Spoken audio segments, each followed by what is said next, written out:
Good afternoon, and welcome to the program sponsored by the EEO, Diversity and Inclusion Committee here at the Department of Natural and Cultural Resources. Each month, we try to bring a program about North Carolina's arts, history, culture, or other special observations. We're really excited today to have a program about filmmaking in North Carolina, which has been going on for quite a while. For those of you here, we welcome you. For those of you joining us via live stream, we welcome you as well. I must issue a caveat. I'm advised we will not be live streaming clips of movies because of a small issue of copyright, but it's still going to be a really great show.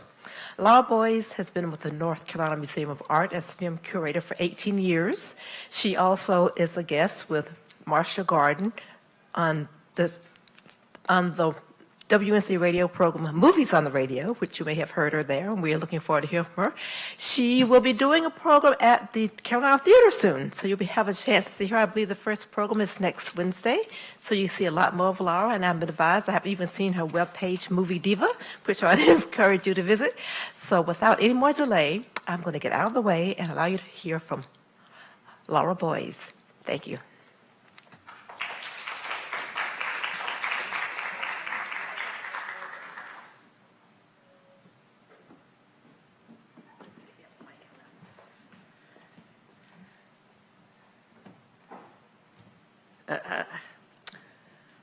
So let's see what happened.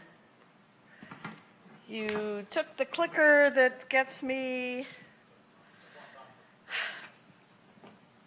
I don't know how to get to my program. Please help me.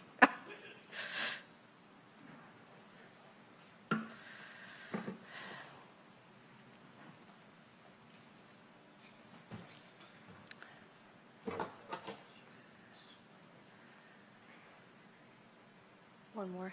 Thank you very much. I appreciate it. Okay, thank you. Okay, thank you very much. I always have tech issues. Hopefully that was the last one that we're going to have. Welcome, thank you for coming. I'm going to talk a little bit about films that have been made in North Carolina, and we're going to see some clips. It's going to be very Biltmore Estate heavy because that is a place that has been returned to over and over again in the history of North Carolina film. Films have been shot in North Carolina since the silent era. In fact, an archivist named Frank Thompson has devoted himself to chronicling them all. Perhaps the most famous one is Stark Love here, which starred Helen Mundy and Forrest James in 1927, which was done by cinematographer Carl Brown. He had photographed D.W. Griffith's great silent epics and went off to make a movie on his own because he had become obsessed with a book that he had stumbled on in an Asheville bookstore called Our Southern Highlanders about the isolation of Appalachian mountain communities that was published in 1913 by Horace Kephart.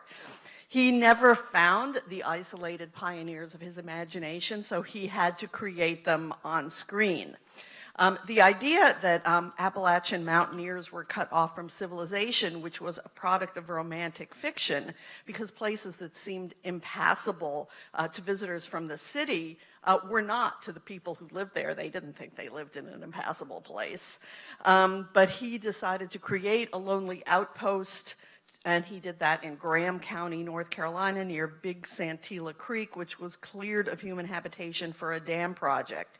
He wanted the background faces on the screen to be authentic mountain folk, residents of Graham County. He rented their old log cabins, spinning wheels and quilts, hired their taxis, hotels, and bought their food. He was a one-man economic boom, and they did not criticize his plot too carefully. But as you can see, it's about the importance of education in the mountain community, and here's someone who has come from outside to bring enlightenment to a poor mountain girl. This film you can watch for free on YouTube. It's a dupe from a videotape, but it's still a really interesting look of basically 19th century North Carolina because he was trying to recreate not the North Carolina of the 20s, but the North Carolina of the 19th century. Very few films in the Hollywood classical era use North Carolina locations, since the studios always preferred that you stay in Los Angeles so film companies could be supervised a lot more closely, because who knows what happens once you get a bunch of people out on location. They can do anything. So even movies that were set in North Carolina, like Brightleaf with Gary Cooper, Lauren Bacall, and Patricia Neal, which was basically about American tobacco being founded in Durham, was shot in Hollywood. And Ruby Gentry, where Jennifer Jones played a North Carolina swamp gal lusting after Charlton Heston, was also shot in California. One of the few studio era films that was shot in North Carolina was The Swan. It was, as you can see, filmed at Biltmore with Grace Kelly. This was the last film that she made before becoming a real-life princess.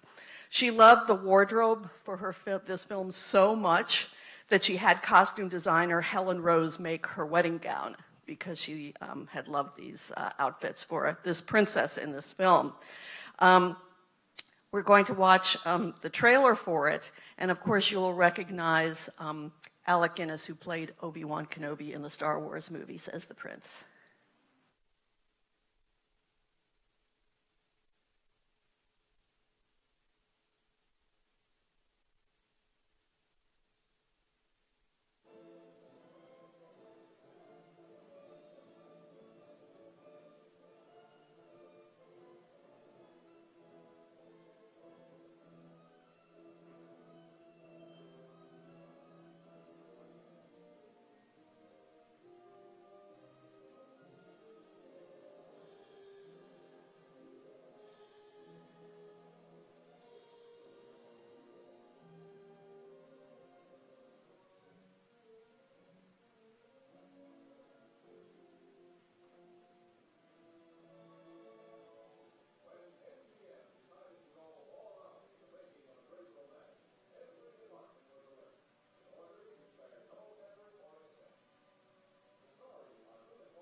So unlike the later films that have Biltmore House playing a significant part, in the Swan, all of the interiors were built in Hollywood as if they fit inside Biltmore House. But later films did use the interiors as well. One of them was Being There, which was directed by iconoclast Hal Ashby, who did Harold and Maude and Coming Home, a lot of great 60s and 70s films, from a novel by Jerzy Kosinski about a simple-minded gardeners whose observations were mistaken for political wisdom. Here, Biltmore House is transported to Washington, D.C., because the shot immediately before this one, you see the Washington Monument, everyone's driving down the street, and then all of a sudden we're in Asheville. And this one also used various interiors around the building as well, because since there was no longer a studio system, there wasn't a big studio to build all of the sets. The North Carolina Film Commission then was founded in 1980 by Governor James B. Hunt, who saw an opportunity to bring film production on a large scale to the state by using tax incentives. Producer Dino De Laurentiis, who had made his name bringing foreign language films to the U.S. like those of Federico Fellini. He had even won a Best Picture Oscar for Fellini's La Strada. He produced a lot of big American films, not a shot in North Carolina, like Serpico, Death Wish, Conan the Barbarian, and King Kong with Jessica Lange. But in 1983, he really jump-started production in North Carolina doing Firestarter with Drew Barrymore in Wilmington. And certainly if you've ever been to Wilmington, the backgrounds of the films are quite familiar looking. They also went to Orton Plantation and Lake Lure for some of the scenes. This Firestarter was made for $10 million. And part of the reason that they came here was because North Carolina was a right-to-work state, which meant that they didn't have to deal with any of the unions.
So that was in 1983. In 1985, arguably the greatest modern filmmaker of all came to North Carolina, Steven Spielberg, to film The Color Purple.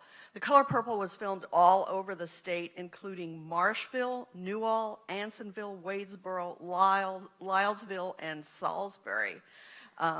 And it's very interesting in this trailer that you hear the character names, but not the names of any of the actors in the film, because they were really banking on the fact that everyone had read the book and wanted to see it come to life.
Another very famous movie shot in North Carolina, I'm not going to show you the trailer for since this is a state institution, that would be Blue Velvet, which is David Lynch's exploration of small town corruption in which a college student finds a severed ear in a field in his hometown of Lumberton, really Wilmington, and gets involved with a bunch of psychopathic criminals. Blue Velvet is a big tourist attraction in Wilmington, and I believe you can still take tours of all of the locations that David Lynch used for the film. On the other side of the state, we have Dirty Dancing, which was filmed in Lake Lure, the Grove Park Inn, and around Asheville. And if you go to the Lake Lure Inn, they really love telling you all about the Dirty Dancing connection.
Of course, this is a movie where when you're a young person, you say, why don't her parents let her be free? And then once you're the parents of a teenage daughter, you say, stay away from that disgusting 35-year-old dance instructor.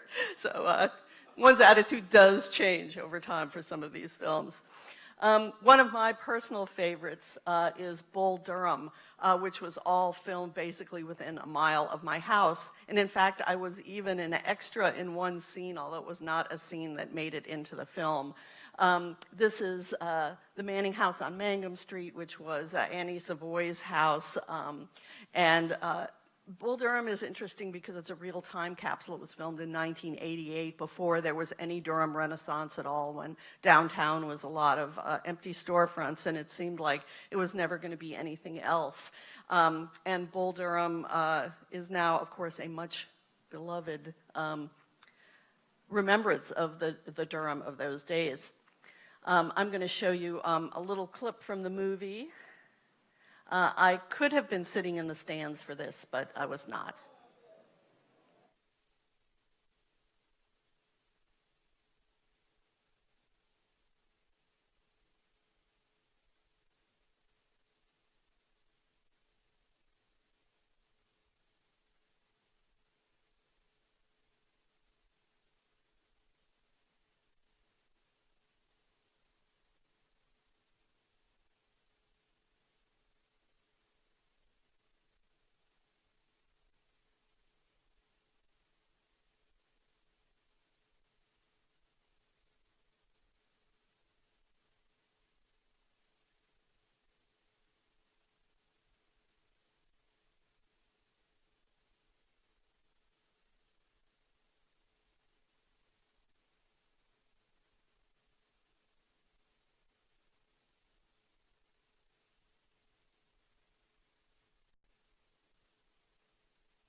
That bull was not part of the Durham bulls when they made the movie. The art directors made it up as an extra little prop for the film. And then when the film left, they left the bull behind. And of course, now it's part of every Durham Bulls game. So it's the way reality and the movies intersect sometimes. Also filmed in the far western part of the state is Last of the Mohicans, which was filmed in the Blue Ridge Mountains, Chimney Rock, Linville Falls, Pisgah National Forest, and other western locations. And what struck me, I watched the movie not that long ago, and then I watched the trailer, and it's like, why does Daniel Day-Lewis have an American accent? There were no Americans. Everyone would have been talking like an Englishman, but I guess this was his actor's choice.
And we're going to end up pretty much where we started. Oh, here we are. I love this. It's at Chimney Rock with all of the lunch and the technicians and all of that. Daniel Day-Lewis remaining in character.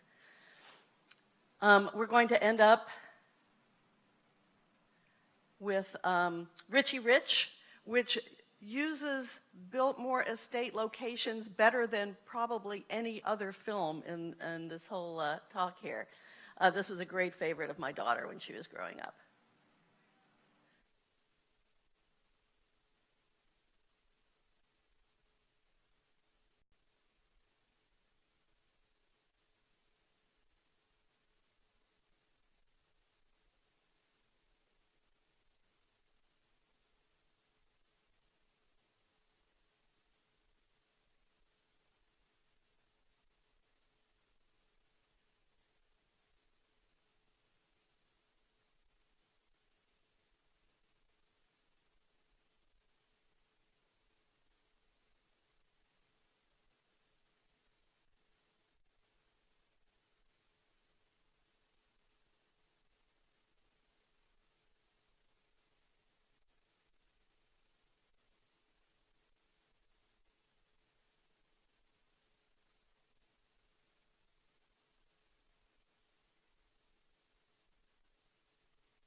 Here's a little bit more of Biltmore House to end.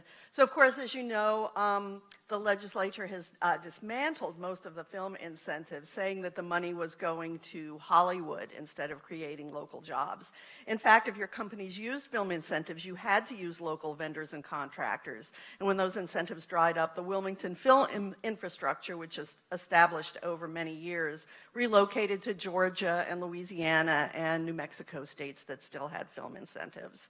One of the sharpest realizations hit in 2003 when Cold Mountain, written by a North Carolina author and set in North Carolina, was filmed in Romania. But there's always hope that the film incentives one day will return and we will revisit the glory days of North Carolina filmmaking. So thank you very much.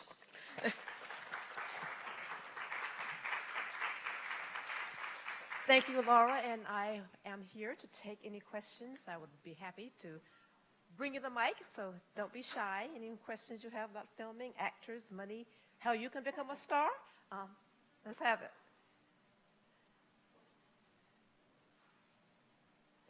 Well, gosh, what a quiet bunch for such a fun group. Maybe I'll break the ice. So, in this filmmaking thing, how many of North Carolina produced filmmakers ended up making films in North Carolina, or do they often come from other places? Wait. They often come from other places, but a recent example is Peyton Reed, who's from Raleigh, wanted to make Ant-Man and the Wasp in North Carolina, but because the film incentive had dried up, it just wasn't financially feasible. So there are North Carolina filmmakers that did use and want to use, but on the whole, it was not local people that made their films in North Carolina, just local people working on them. Which reminds me of that other great film, Iron Man 3, which, was it shot here, and how many, was that all in one place, or were they moving all around as well? The Iron Man movies use many different locations, so I think there was probably only one sequence. I mean, any film, sometimes it'll say it's filmed in North Carolina, and then when you look it up, there's only like one scene that was actually filmed there. To actually commit to making the whole picture in North Carolina, I think is kind of a different situation. I can speak loudly, Beck. What North Carolinians would you rank as most important to the golden age of Hollywood? North Carolinians, let's see. I have starters, Ava Gardner, Randolph Scott. Yes, Ava Gardner for sure, and anyone who hasn't been to the Ava Gardner Museum down in Smithfield, it's an amazing place. Randolph Scott actually was from Virginia, but he went to UNC, so you can he's buried in Charlotte, so you can kind of claim him. Shepard Strudwick was from Hillsborough. There are a lot of people that came and then left. But Ava Gardner surely is, you know, the most remarkable, really the biggest star that ever came from here. So we'll trust Mike to organize a field trip to the Ava Gardner Museum. And we might have to get you back on stage. Yeah, you said it. Can you give us an idea of the tax credit, how that works? The cost of a movie, how much? I'm not exactly sure of the financial, but it was a certain budget of movie, and now you only get a tax rebate for like the first few $1 million of the movies, and during this era, you could get the tax rebate for many tens of millions of dollars. So it was capping the amount that you could claim as a tax credit.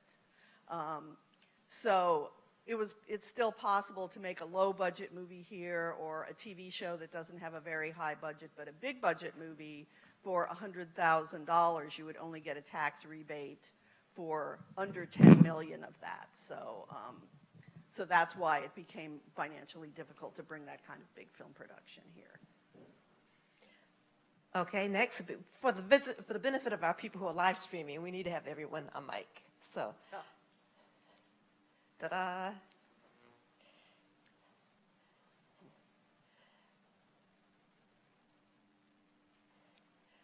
Okay, so I guess it'll be up to me to come up with another one. So one thing that I was talking about had to do with the way people visit sites. I think we had a conversation, and I seem to remember particularly with Hunger Games. This was an abandoned town that became part of a movie, and folks actually went there, and maybe they still do. Yes, they definitely still do. I mean, part of the way the Screen Gem studio in Wilmington used to make money was that they would run tours there. They did some very popular TV shows like Dawson's Creek and One Tree Hill, and the fan bases would come and have tours of the studio. So it was kind of like, you know, touring Universal Studios in California or whatever. Because those kinds of fan bases for Hunger Games and other films, they really can be an economic driver for a community because people do care about coming to see their favorite films. Now, is that still operational? Because I thought like I was going to sell the, where was it anyway? I don't even remember where it was shot. Hunger Games? It was in the mountains. I thought, was it near like Silva or someplace like that? I think it was in Lincoln County. Catawba County? Textile. Yeah, and abandoned textile mill, exactly. Well, you should have been giving this program. Mike is our big history guy. There is another TV series that's gotten a lot of interest for one of our historic sites. That's the Outlander series, I think, and I think Alamett's Battleground has been referenced, and maybe they may be doing something. You're having any discussions of that? Well, another one that I think of is Sleepy Hollow, filmed here for a couple of years and really used a lot of the historic sites around Wilmington. And I think they did 3 seasons, and the tax incentives disappeared in between season 2 and 3, and they moved it, I think, to Georgia because it was financially more feasible there. One of my favorite things about Sleepy Hollow was Tryon Palace, since I grew up near there, and that was the big home for the people who were there in the eastern part of the state. So I'm going to start drafting people, yay.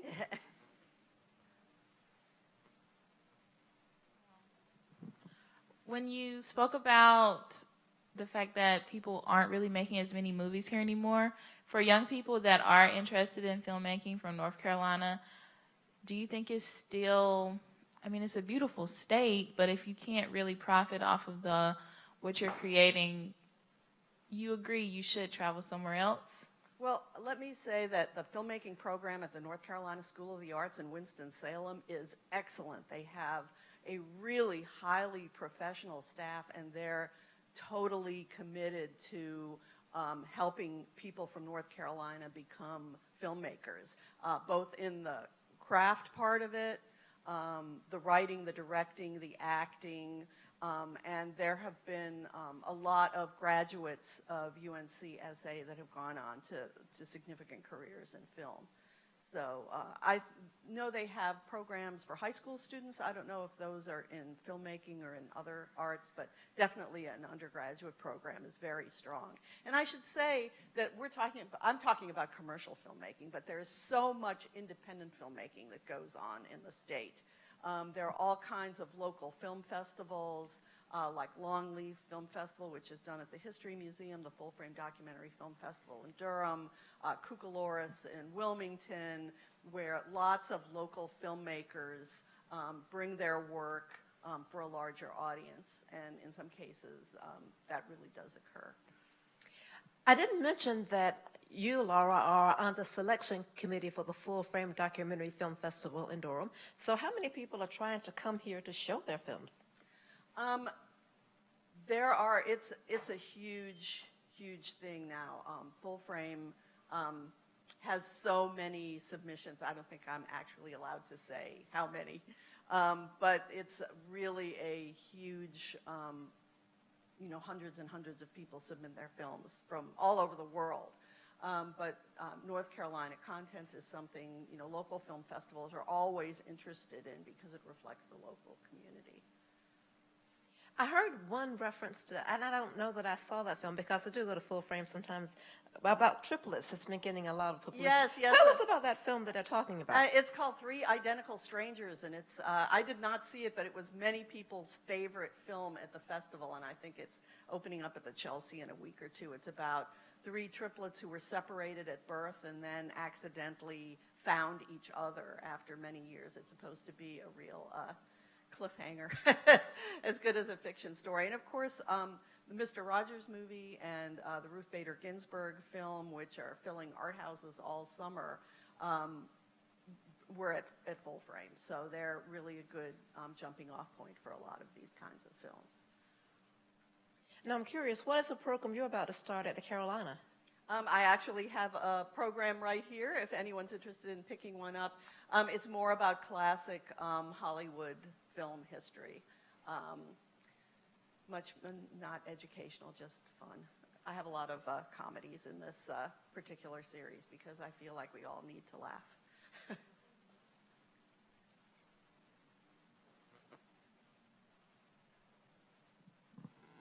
What advice would you give someone that's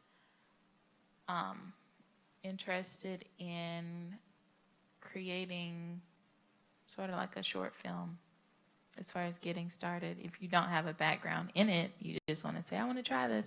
You know what? People are submitting films that they made on their iPhones. So the barrier for a technological entree into filmmaking is lower than it ever was. And my feeling always is you should watch as much film as you possibly can so you can see what other people have done, so then you can have a lot of confidence in your own creativity as you go on to make your own project. There are many, high schools, colleges, many places have filmmaking camps. The Center for Documentary Studies in Durham has a lot of programs. They used to have one that was specifically focused on youth documentation, learning how to make films and make audio pieces and so forth. If you want to make films, you should just do it. Use whatever you can to, create what you want to create. Okay, anybody else before we wrap this up?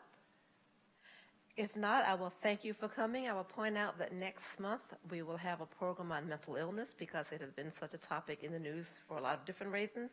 In August and in September, we'll look at the sports culture in North Carolina, and Jeff Grabley from TV5 will be our guest. So come on back for those next couple of programs. And again, thank you, Laura. Thank you, Faye.